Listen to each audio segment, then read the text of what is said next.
Hello and welcome to Model Kit Stuff. We have a box opening. Now I don't do box openings really, but a few people have expressed an interest in knowing what's in this box. So let's literally open the box and take a look.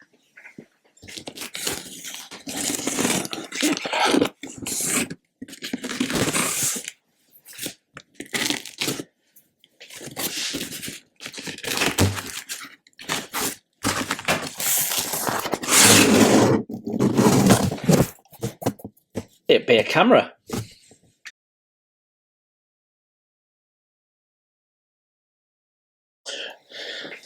Well, this is what's in the box. If you've been watching Table Talk, you knew that this was knew this was coming. So this is the Canon XA60B. It's 4K.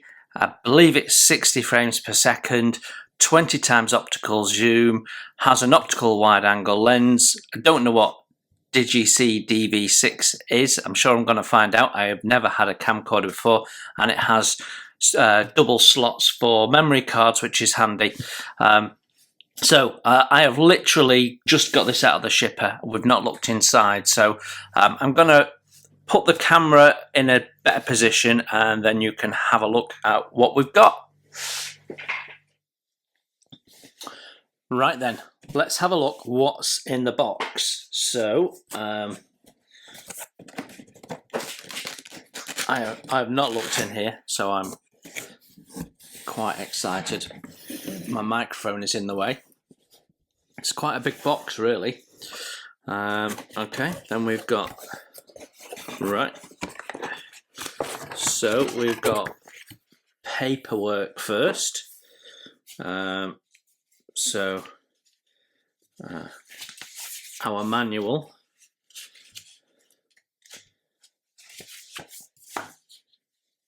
in multiple languages. So I'm going to put that to one side out of the way, and then it looks like the box opens that way. Okay, I'm going to lift stuff out because you can't really see in this now. So we've got battery. I think it's the battery.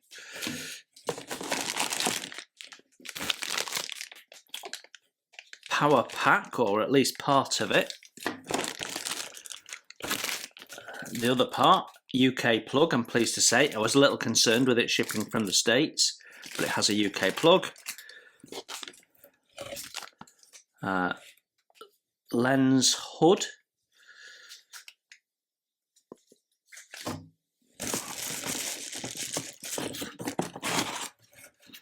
we've got some cardboard there we can get rid of. And we've got external additional microphone mount, and in here I think we have, yes we do,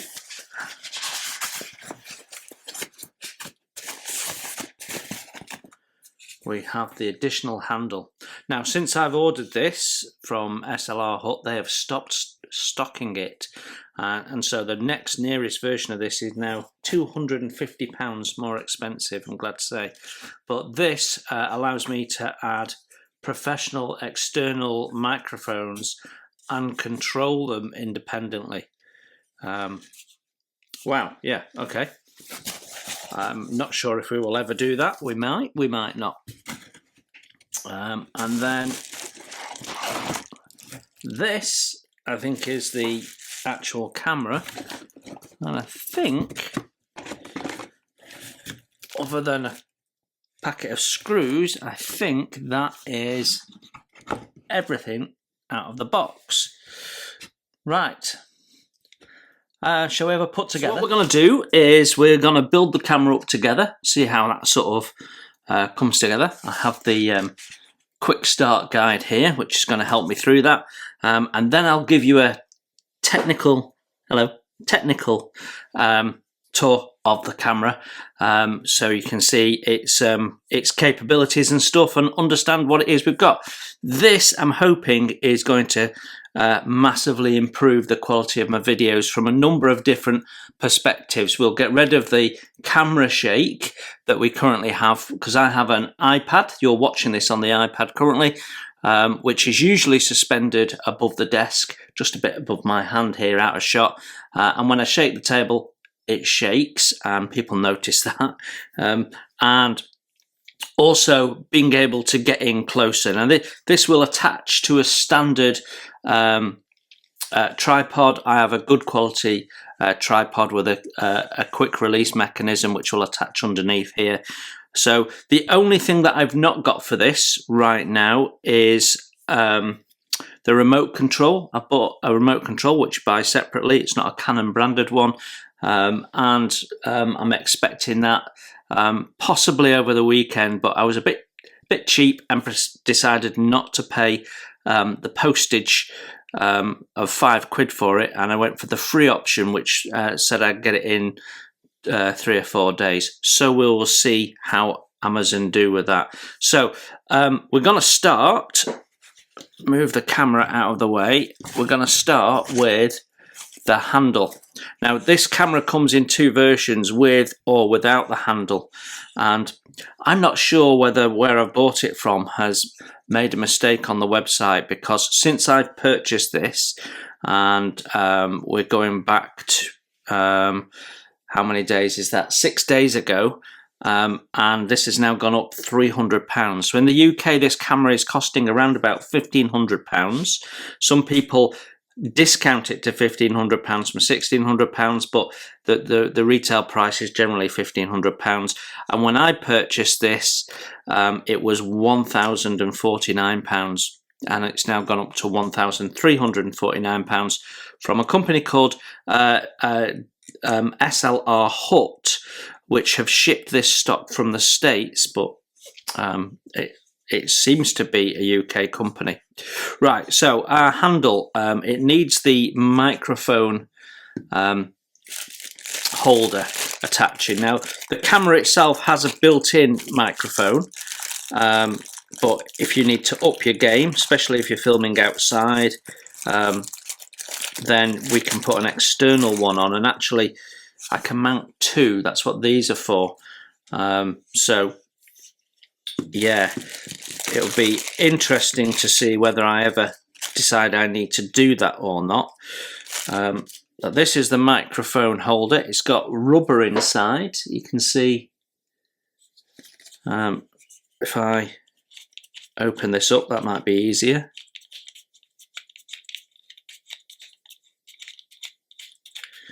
There we go.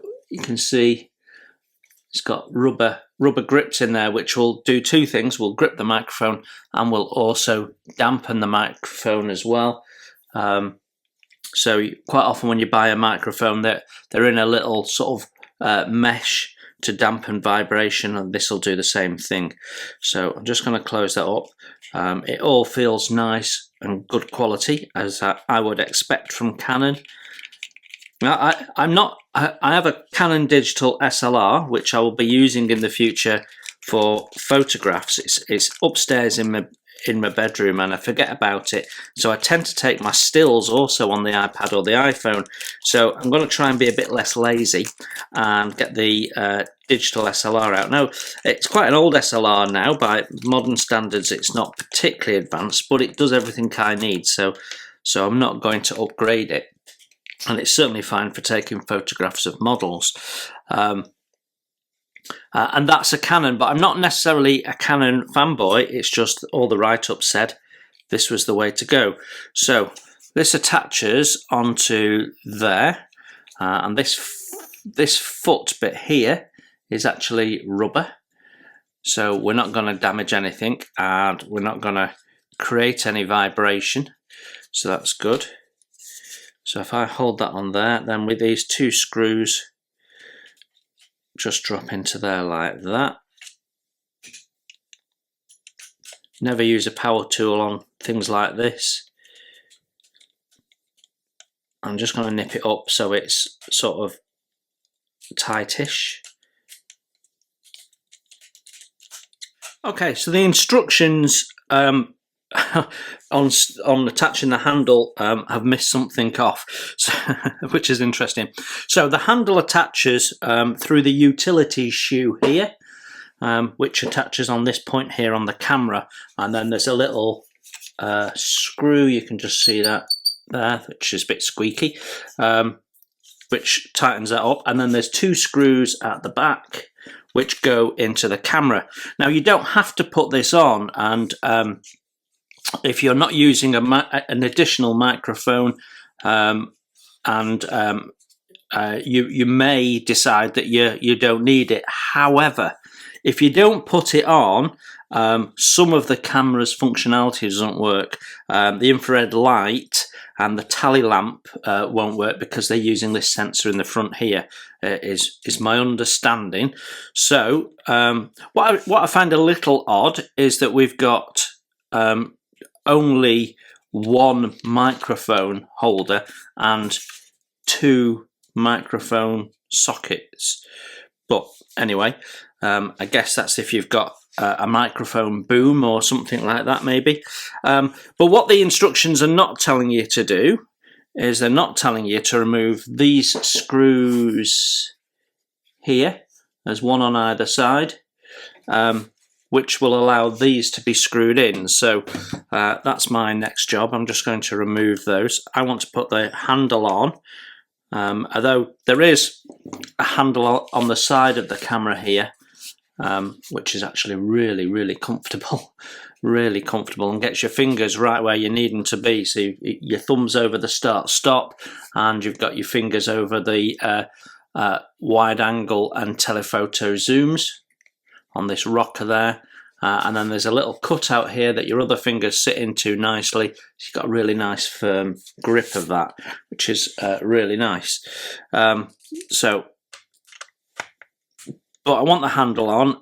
It'll be easier for me because most of my filming will be done indoors at this very table. So we might, and then ironically, we might need the handle on when we're outside if we decide to get an extra mic or something for interviewing and things like that.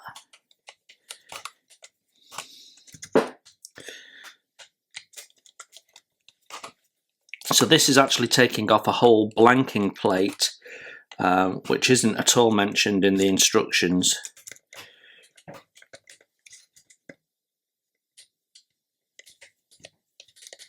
So that's the blanking plate removed and the two shoes, and what I'm going to do is I'm going to put the screws and the plate in this bag that the screws for the microphone holder are in, and then that keeps them safe. And you can see that we've got a little attachment point there now, and this, you can see here, you can see the little metal comb that's going to go into it. So we're going to do this really carefully. I'm going to turn the camera side on for you. So it goes into that shoe at the front, making sure everything's nice and square, and I'm just gently pushing it forward. That's in. I'm going to screw that down at the back, just finger tight.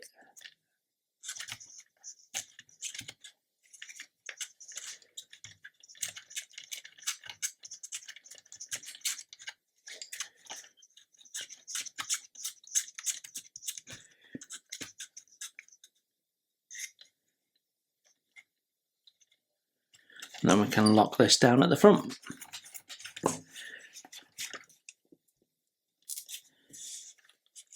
And that's our handle on our camera. It looks a lot less sleek now, but certainly more functional. Okay, so that's the handle on. Let's have a look at the lens cap next. Right, so I'm just going to move the power packs out of the way. And we've got this lens hood. And I'm looking at it and I'm wondering if the instructions are wrong in their sequence. because I'm wondering if I've got to screw this on, whether I'm going to be able to do that. I might be able to, but it might be that I've got to take the handle off again.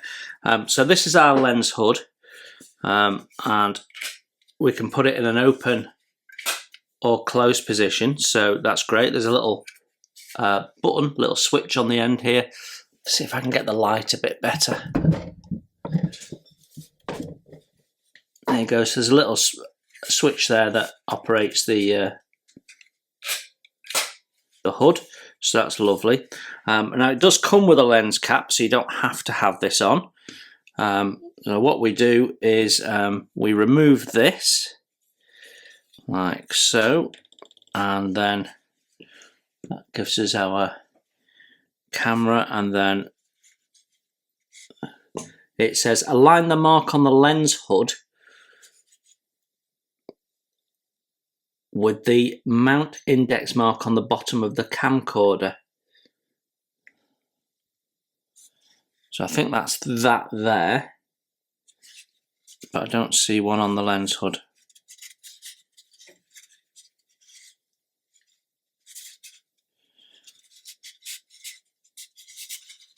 Be careful not to deform the lens, and then turn it clockwise. Well, I can see how it's going to go on, so have a little fiddle. What you do is you put it on and you rotate it until it sort of drops into place, and you can see that that's not straight, and then it turns around. So it's really easy. The instructions make it sound more difficult than it actually is. So that's our lens on. Happy with that? Okay, so that also can be put to one side for safekeeping. Right then, powering it, got two options. So we've got the battery, which we will install in a sec, and then we've got a power pack, which we can use to charge the battery, and we can do that with the battery installed in the camera, is my understanding. Or we can run the camera directly from the cable. So if we've got the battery in and the cable in, it'll draw power through this rather than the battery, keeping the battery full. So that's really handy. That means that I'm not going to have issues with suddenly the battery dies and I've got to change it out, which I see other people have on their channels. So I can keep this plugged in and run it and run it and run it until, well, my memory cards get full. So I'm going to assemble this and get this plugged in, and then we'll have a look at how that fits and installing the the battery. And the reason why I want to show you how this plugs into the camera is there's some nifty little features on the camera. Okay, so on the side here we have a little panel which has got little markings on it for headphones and various different connectors, and we can just pull that open. It's basically a soft rubber cover, and I'll just move that out of the way. And this has got all our connection points for various different things. Now, on the other side, when we open here, we've got more fittings, and what we're looking for is where we put the power in, which as I look at the instructions is on the back here. So there's another cover which I hadn't noticed. So we flip that open, and yeah, there we go. DC in.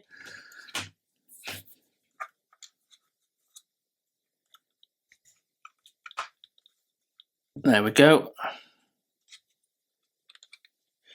So that is plugged in, and it's also plugged into the wall, but the power charge light has not come on. So what it says is attach the battery pack to the camcorder. So this is step 2 now. So just gonna hold it by its handle, and the battery pack goes in here. So clearly this isn't taking any power unless it's going through the battery pack. So even when they say that this runs through, will run with this on, it's basically drawing the power from the battery and this is backfilling it is what's actually happening, I guess. So press the battery pack softly into the battery attachment unit and slide it forwards until it clicks in place. So we've got little teeth, you can see there, and we want them to be lined up to that, so that's nice and easy. So it sort of drop that into place, so you go that far up and then you can drop it down, and then I'm just going to push it into place with my finger, and that couldn't be easier. So yeah, and now we have a power on light. So we are now taking power and that's charged. Now what I wanted to show you though was on the side of the camera here, on this strap, which is adjustable, so if you've not got small hands like me, then don't worry, because you've got all of this adjustment length, so even people with the biggest of shovel hands will have no problems with this. Right, so there's a little clip on the end here. Well, there's actually two. There's a D clip, which is going to allow you to put a wrist strap or something like that on, or maybe even a shoulder strap if you wish.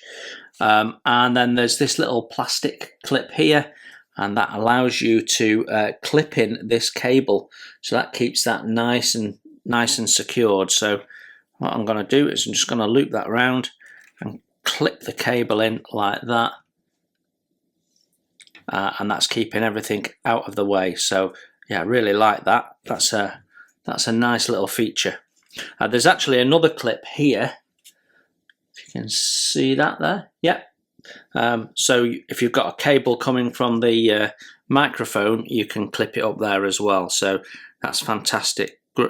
Great things they're thinking about. So that's our power on.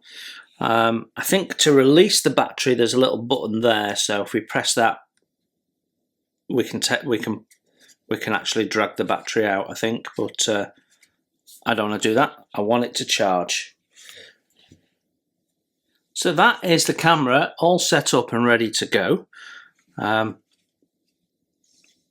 have a nice rotatable viewing screen, which actually I can go all the way down to facing down, so if I've got the camera above me, that's handy. And if I do it that way, I can see what I'm recording, which I think might be quite helpful when I'm got this aiming at the desk. And quite how I'm going to set it up yet, I don't know. So what I'm going to do is I'm just going to read up so I know what I'm talking about, and then I'm going to give you a tour of the camera. So as it happens, as I was going through the paperwork, and there ain't that much of it to be honest, I found this additional information, and basically it tells you to remove that bit that they missed out of the instructions that we worked out for ourselves. So the rest of the paperwork, one of it was about joining the Canon Professional Services, which gives you access to a 5-day repair and loan camera if yours goes down. And the rest of it, this big thing, is actually the manual that in lots and lots of different languages. So this is it. This is all you get. And it does tell you how to get up and running, but only in auto mode. So you've got to I don't know if you can go online and get a full manual or something like that, but I will take you through the features of the camera and why I've chosen to select this one for my future videoing requirements. So what we've got is we've got quite a compact and quite a lightweight camera. And I needed something that I could take out to model shows and things like that and would be easy to handle. But there's also in the future possibility that I might be doing interviews and bits like that. So I wanted to sort of have some flexibility and have it future proof. So I can't say too much about that at the moment, but Yeah, I might want to have an external microphone, so for interviews and things. So this gives me that flexibility as well.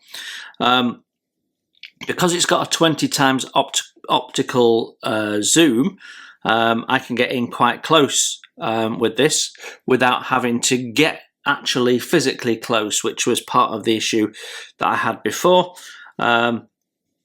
And because it's an optical zoom and not a digital zoom, then that means that I get nice clear pictures and we don't get lots of pixelation as we get closer. So the camera itself, if you put the separate detachable camera on, gives you a nice camera to hold and pan with. And then we've got this handheld grip on the side, which again gives me lots of flexibility. I'm going to close that for a minute. When I'm filming, I can pull this out. The eyepiece here is extendable, like so, and then I can pull a little trigger at the bottom and just gently push that back in. So that's a nice feature. Obviously, most of the time we can open this up and look at this, which is our touch screen. So I'm just going to switch that on and you can see that come to life. There you go, and you can see that there. So, and I can take photos with this. So if I'm recording, if I open this, so if I'm recording and I just hit record there and I'm recording and then I stop, I can go to photo and take a photo. So yeah, so I've got functions, all sorts of functions that I can access from this main screen, and then I can go to the menu mode and I can have a look at all my little test shots that are on the SD card. Now this has two SD cards. I have to switch this off before I access that. Okay, so the SD cards fit in a little double slot here, so I can change them as much as I like. I probably need to get some bigger SD cards, and I've also got the change it to infrared setting in here as well, and I can display battery information on there. Now with this closed, I've got a focus and zoom here because I have manual or auto options. So on the top here where this rocker switch is, you can just see in the white there, I can flick from auto to manual. So for now we're going to have it on auto, but we'll play around with manual. I've got a little joystick here which gives me screen navigation if I wish, stop start, and I can also go to the menu from here. So if this is on a tripod, I've got access from the back as well. I can zoom the camera here. We've got wide and telephoto. I can also do it on here. On here it works more slowly, so I can do a more refined manual zoom in here. So it's quite fast with this big button, but with this smaller button it's more refined. I can also start and stop recording using the button on the top of the handle there, and I can also lock that so that the button's locked and I can't accidentally stop recording or accidentally start recording. So that's pretty cool as well. There is a shoe on the top here if you want to put additional light on or something like that. And then we've got our mount for a microphone and two 3-pin microphone inputs. This is our DC input. I'm still charging this. Let's unplug that for now and just get that out of the way and close that up. So what I like is it's nice and out of the way.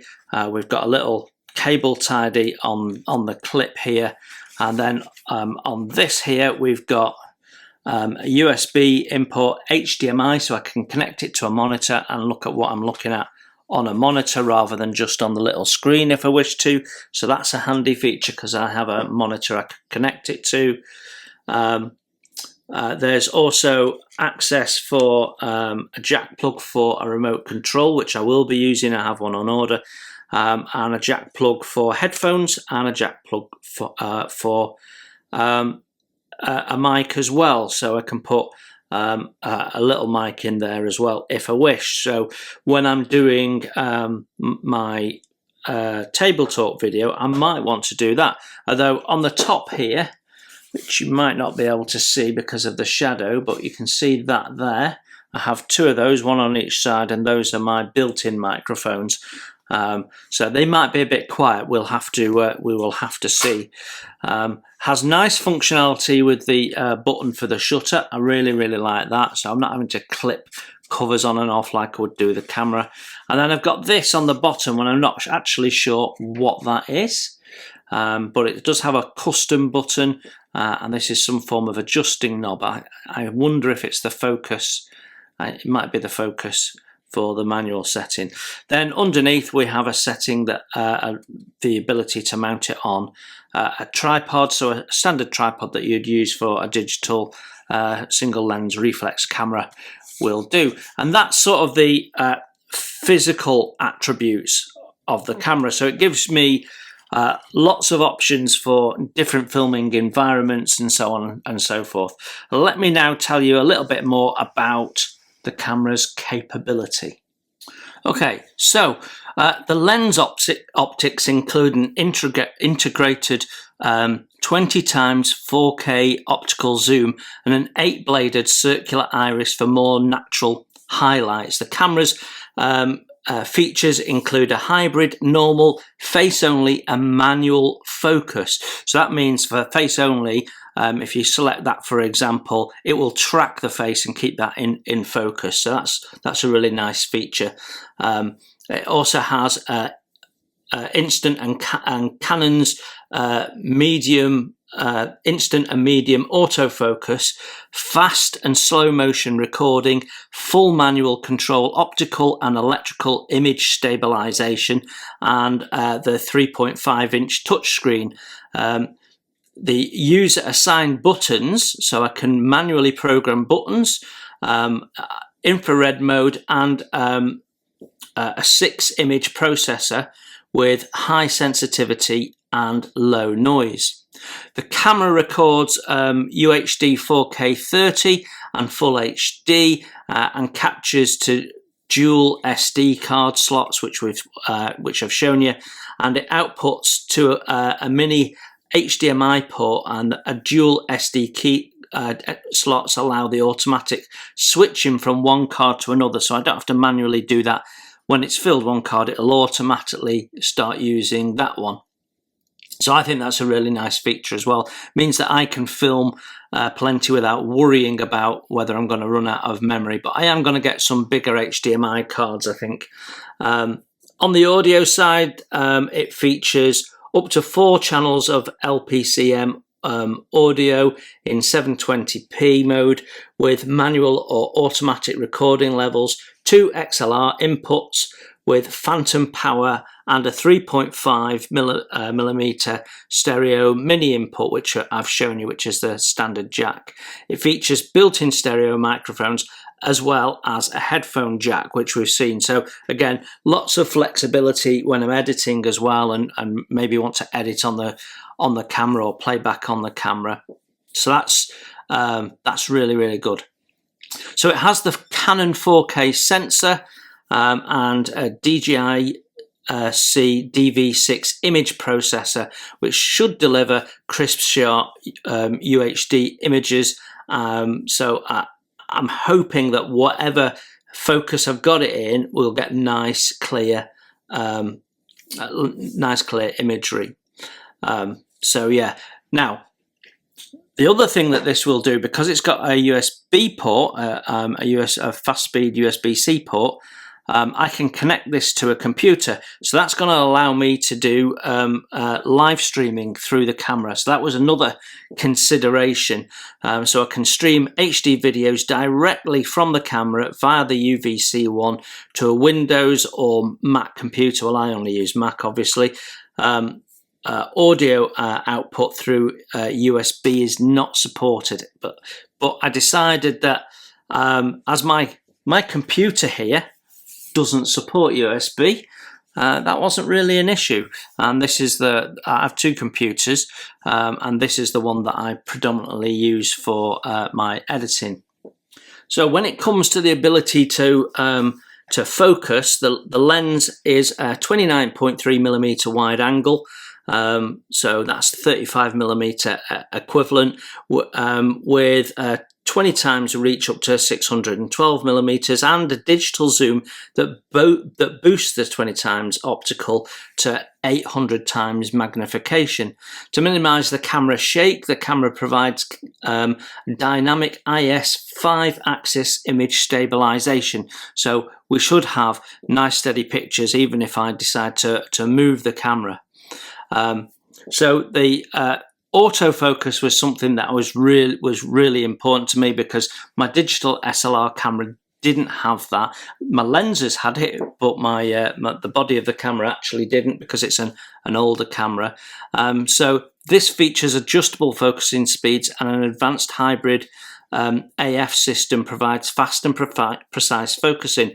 The ultra bright high resolution 3.5 LCD set to focus by touching the AF point on the screen. So what I can do is I can touch a point on the screen, and if I'm moving my camera or I'm moving the part, the camera will track it. So if I want you to keep looking at, I don't know, a porthole on the ship, I can press on this screen the porthole, and as I move it, the camera will track the porthole and keep that in focus. So that's a really nice feature that I thought would probably be important in the future. I've got all sorts of different formats for recording on. MP4 is probably going to be my usual one, I guess. So it covers all sorts of options that I might want to do with it. So at the end of the day, once I'd sort of narrowed this down to a short list and then read some reviews, this one kept coming out as top of the reviews. Lots of top 10 reviews. This was number 1. So it became a done deal when I could get it nearly a third off. So like I say, I don't know whether they made a mistake on the website or what, but I seem to have got it £300 cheaper than you can currently get it, and £500 cheaper than almost everywhere else in the UK is selling it. So hopefully I got myself a proper bargain. So there you have it. That's my new Canon XA60B. I'm not quite sure what the difference is between the A and the B.